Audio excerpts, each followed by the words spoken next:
ඔය අපල කියන්නේ මොනවද? සසරේ අපි චපල හිතකින් කරපු හැමදේම අපල.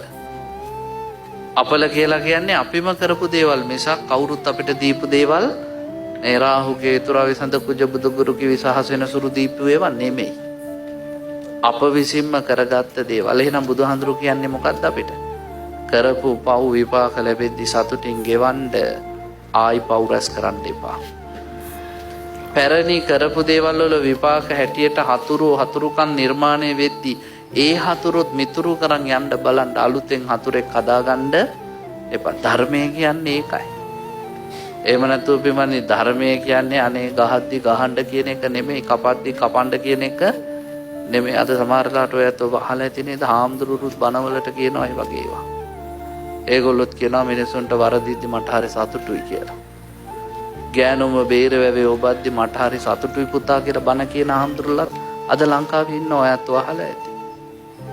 සමහරලාට ඒ හාන්ලම කියනවා මම මේ හරි ලස්සන සින්දුවක් ඒකේ කියන්නේ බණපදයක් පුතා කියලා. බණ අහපුවම මොකක්ද ඒ සින්දුවේ කියන්නේ? කොකාට වාරේ නම් තිත්තයට දෙවාරයයි.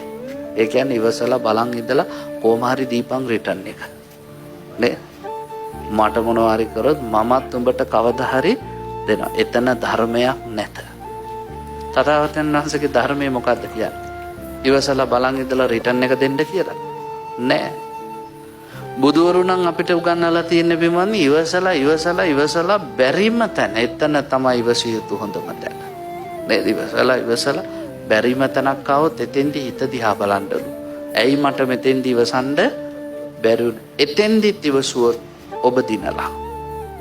අපේ බුදුහාඳුර ඉවසීම ප්‍රගුණ කළේ එහෙමයි.